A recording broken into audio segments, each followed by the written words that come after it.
All right, welcome guys.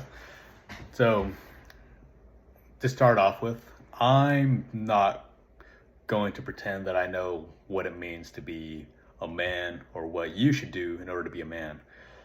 I believe that's something that you as the individual need to figure out on your own, which is ironic because I titled this video, how to have curly hair as a man, but it's more so like a journey of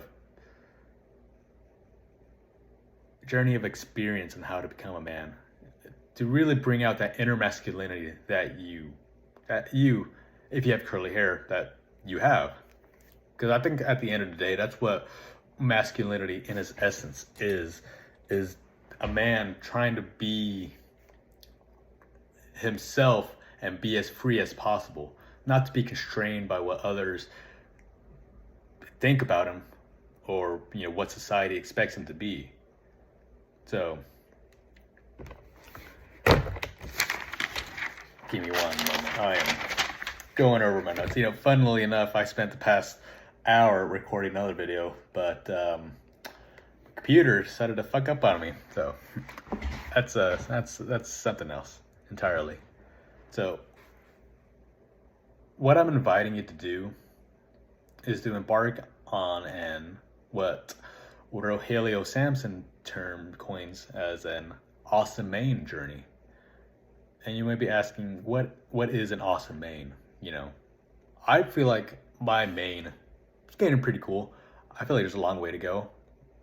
I know how it'll look like when I like it and I'll stop growing my hair. But until then, it's still a process. But an awesome mane is the result of knowing how to manage your curls and integrating it into your image, personality, and life.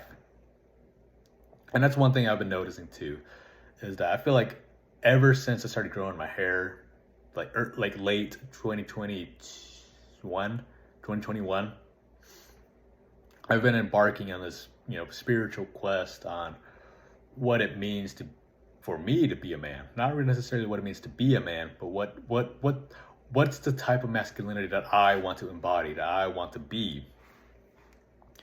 And so what I want you to take out of this video after you're done watching it is I want to inspire you to take action with your own hands and bring forth the mane that you have inside of you. Because to achieve an awesome mane, you have to be a man. And not just any man, a man of principle, of life, and determination. So before we get into my routine that I've personally used, that Rogelio Samsons in his book, the Curly Hair Book, or How a Man Can Now Rock Their Waves, Coils, and Kinks, I'm gonna describe the 5 rules of an awesome mane that you need to kind of have set in stone before you begin this journey. Because it's not, I'm not gonna say it's like it was super simple or like it's super hard, but there were times where I'm like, okay, cool. Yeah, people just won't get it. They won't get it. Only you can understand why you bring it out, and then at the end, people will just be asking you. They'll be inspired by you, and that's again what I hope you take out of this. So the 5 rules is: you will have the right attitude. You will drop all conventional notions and stereotypes surrounding men having curly hair. You will use and apply the optimal knowledge and tools, which for me, it's not a lot. I'm not going to provide too much knowledge, just what I've done, what I've used to bring out my mane. Hopefully, rule number 4, you inspire others. Now, that doesn't mean that people are going to come up to you all the time asking you what your hair routine is, what you've done for it. But I hope that you're like the light on a mountain, which Jesus described in the book of Matthew. Be the light on a mountain, and which means is that you want to be that shining light that shines the darkness into others' hearts, so that way they can come out and bring out their inner light, in a sense. At least that's how I've interpreted that passage. And finally, the 5th one, you will be a better man going on this journey, because as men, we have to go against the grain. We go against what conventional ideas is, because the greatest thinkers, the greatest people, like greatest men, they've done what everybody believed was impossible, because they just said, fuck it, I'm gonna do that. Why not? Why the fuck not? What's stopping me? And so that's the kind of attitude you need, is that you got to believe in this. You got to believe that this is something that you truly want, because being able to fully express yourself, especially in this world nowadays, it's truly freeing. So first off, we're gonna go over what is hair, in case you've never known, or you don't want to do a quick Google definition. Give me 1 second. I am plugging in my charger from my laptop that fucked me over lately. I'm gonna restart it real quick as well. Give me 1 second, guys. Okay, cool.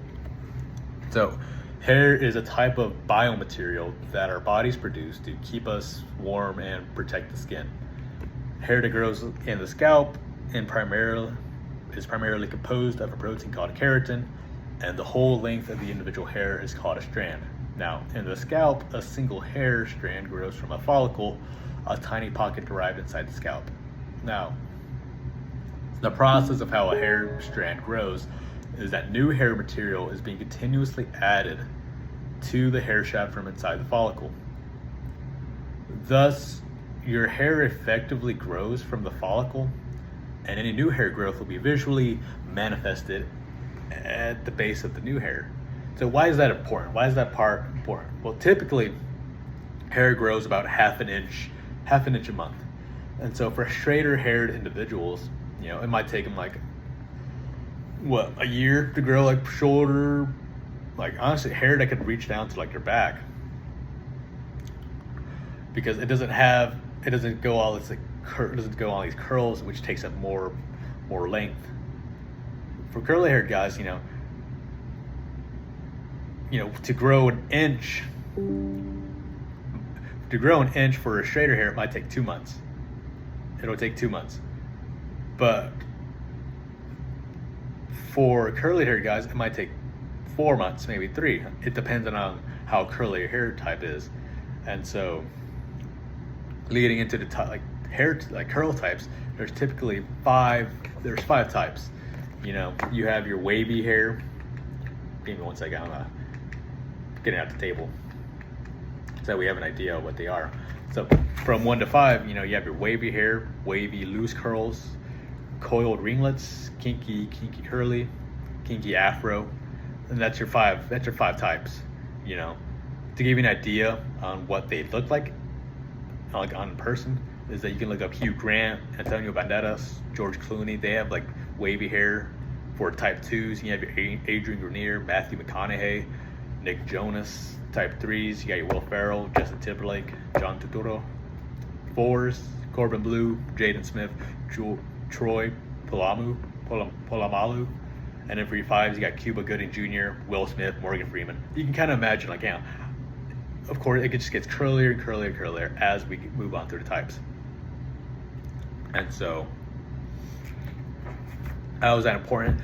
Is because on your routine, it's a pretty standard routine.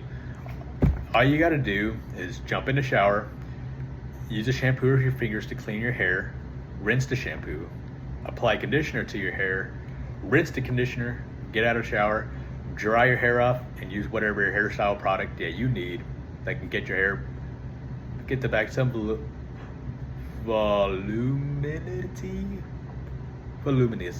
into your hair. And it's a pretty straightforward process. It takes me 20 minutes to get done. 9 to shower, and then 10 to change, put on lotion, put on my hair conditioner, and eat breakfast and go to work. Simple as that.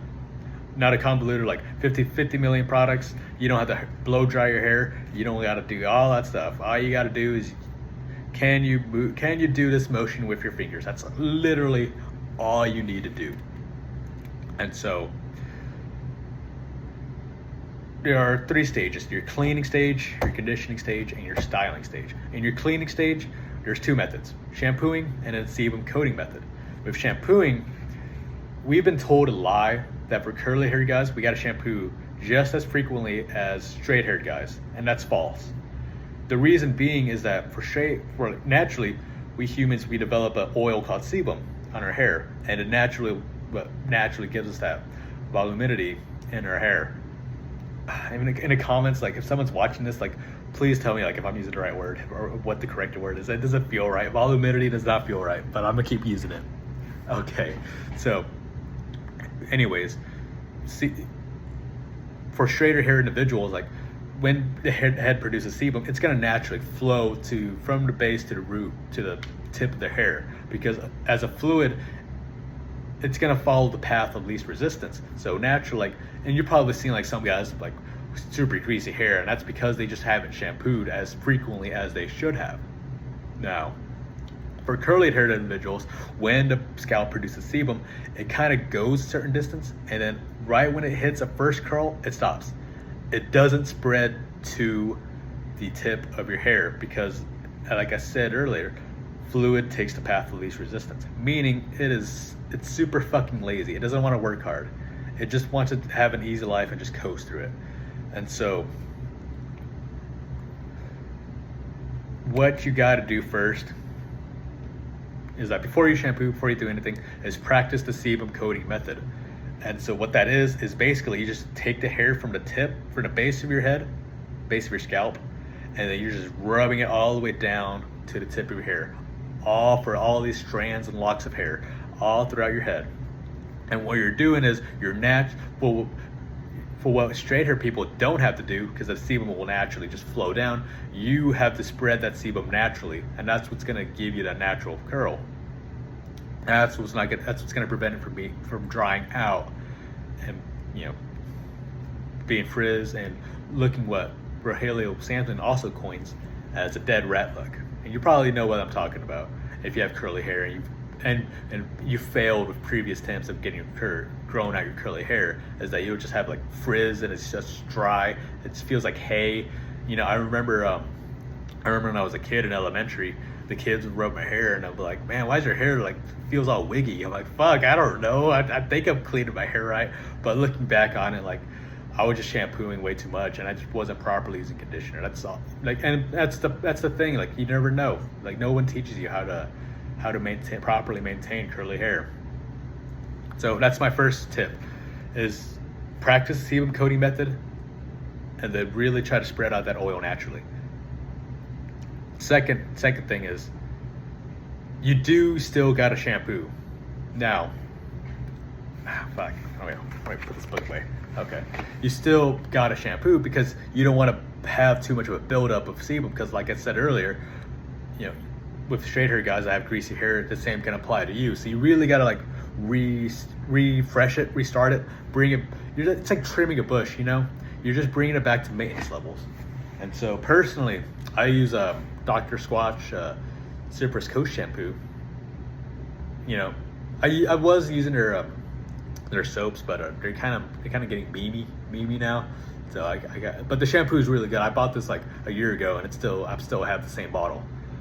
But typically, if you don't want to get the Dr. Squatch, that's okay. Just get a sulfate and paraben-free shampoo. That's essentially what we want. We don't want these harmful chemicals that's going to further strip our sebum away. We just want to get it clean. We want to get our scalp clean. That's all we want to do.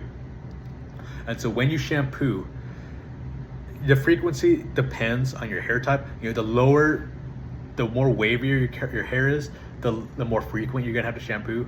But the more curlier your hair is, the less frequently you're gonna have to shampoo, because it takes a minute, because it does take work to like spread the sebum naturally through your hair. But for me, I found that I am typically a type 3, probably a low type 3, high type 3 curl type. And so I found the best frequency for me is every 2 weeks. Every 2 weeks I shampoo my hair. And how I shampoo is that you just take a little coin-sized drop. You don't need a lot. You honestly don't need a lot of shampoo. I was watching videos earlier, and they were just putting like a dollop of shampoo into their hair, and that's not what you want, because you're stripping the oils away. you want to still maintain some amount of oil, but you want to clean the scalp. So what you do is you take a coin-sized drop onto your fingertip and you place it on 6 spots. You know, 2 on your head, on top of your head, front and back, 2 on the sides, and then 2 on the back of your head, top and bottom. And from there, you just want to scrub each side. So like 30 seconds on top, really scrub clean that scalp. 30 seconds on the sides, and then 30 seconds on top and bottom. And then wash your hair. Because then the shampoo it's gonna naturally flow down your hair and it's gonna strip away some of the sebum, but that's okay. Because following that part, we are gonna apply conditioner, because now that we strip some of the sebum away, we do need to apply some moisture in there and make sure it's all healthy. So personally, my favorite brand is Shea Moisture. I use their conditioner. That's what I use after my shampoo. And now for the conditioner, I typically only use it. I use this conditioner after jiu-jitsu, because, you know, when I'm in a headlock or someone has me in a gable grip, like my hair is gonna get tangled up and it's gonna get frizzed out and dried out. So in the next morning, I want to restore that moisture and make sure it's voluminous again. But I highly recommend that after you shampoo, is that you use a deep moisturizing conditioner to really set in that moisture, and then you use this every 2 weeks or whatever your frequency is, but typically after you shampoo. Now, I'm not trying to say you still need all these products, because at the end of the day, all you need is just one shampoo, a conditioner, and a hairstyling product, which we'll get to that. So you don't need a lot. You just need shampoo and conditioner. That's literally all you need. Everything else is kind of bullshit. And so after you condition your hair, rinse it out, then you step out of the shower. For me, for my hair now that's gone longer, I kind of wring it out, get more of that water out, so that way when I'm using an old cotton t-shirt to dry out my hair, I have an easier time doing it. And so it's recommended to use like an old cotton t-shirt or a microfiber towel. Personally, an old cotton t-shirt is probably the only way to do it. I've tried a microfiber towel. It's a little weird. The sensation's a little weird. I'm not gonna lie. So, old cotton t-shirt, way to go. And so, after that, now that your hair's dried, I typically just I go get changed, put on lotion, put on cologne, and then I use a leave-in conditioner. You know, same thing, Shea Moisture. I feel like this is the best one they got. There's some other ones too, but I feel like this one doesn't leave as much gunk in your hair, or it doesn't feel as matty. Makes it feel really nice and good. And so I just kind of rub it in my hair, rub it back, and then I take a wide tooth comb, make sure it's spread from base to tip, and then I crunch up my hair. You know, if you don't know what crunching up is, it's just you just take your hair and you just curl your hands into fists. That's all you do. Funny side note. I used to think that leave-in conditioner is just you just take a regular conditioner and you just left it in your fucking hair. I don't know. It made sense to me when I was figuring this shit out, but that's not what you do. If you've been doing that, that's not what you do. There's a specific product called leave-in conditioner that's for that purpose. And so, to review, you know, sebum coating method for every day that's not shampooing. Shampooing should be like once every cycle, whatever your cycle is. Mine is 2 weeks. Yours could be shorter. Yours could be longer. It takes experimentation. It took me like 3 months to like really figure out like 2 weeks was my ideal frequency schedule. And so, sebum coating method, shampoo once per cycle. Conditioner, hit or miss. It's hit or miss. You know, if your hair's kind of dried out in the morning, I would say use conditioner. But for the most part, you can get away with sebum coating method just as alone. You really don't need that. If you're skimping out on money, you really like your budget's tight, just doing the sebum coating method alone, that's more than enough. You can get away with that. But if you got money to spare, then a leave-in conditioner will make things a little bit better. Will make things a little bit cooler. And so I think that's about it. Yeah. I believe that a man should have, if you have curly hair or like you have long hair, whatever hair, a man should do what he feels like is best to enhance his own masculinity and further his own individuation. Meaning, do what you feel like is natural, what makes you feel comfortable in your own skin, and what makes you feel free. For me, my entire life, I've always hated haircuts. Not because, I didn't look good or anything of it, but it just felt like, I felt like it was just a standard, or it was an expectation from society that I had to have a haircut, when it just never felt freeing to me at the end of the day. And so my takeaway from my awesome Maine journey is that I do feel like I am well on my way to becoming what I feel is what a man should be for myself. Because it's different for all guys, but as long as you just follow that core that core expectation of what you believe is right, what's right for you, even though it goes against the grain of what everyone's telling you, what others expect you to be. Because I promise you, like, you will never feel as free if you don't follow like what you truly believe in. If you have any questions or anything about this, just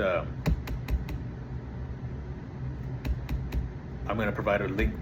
I'm gonna provide my email address or like a link to a coaching call or whatever. I don't know. If you want to talk about it, we'll do it for free. I feel like I've explained it my way, but in order to help you fully grasp it, I feel like a one-on-one to really get the nuance and intricacies of what you're dealing with, I feel like will help out a lot. Like, because even though I explained the straightforward method, there are still little nuances that can impact your hair, such as having a shower filter, your nutrition, are you stressed? All these little factors can affect how your hair will be, and that's something we can go over. Because at the end of the day, I want you to be free, like how I feel free. That's all I want at the end of the day. So if you're interested, check it out. Happy Easter.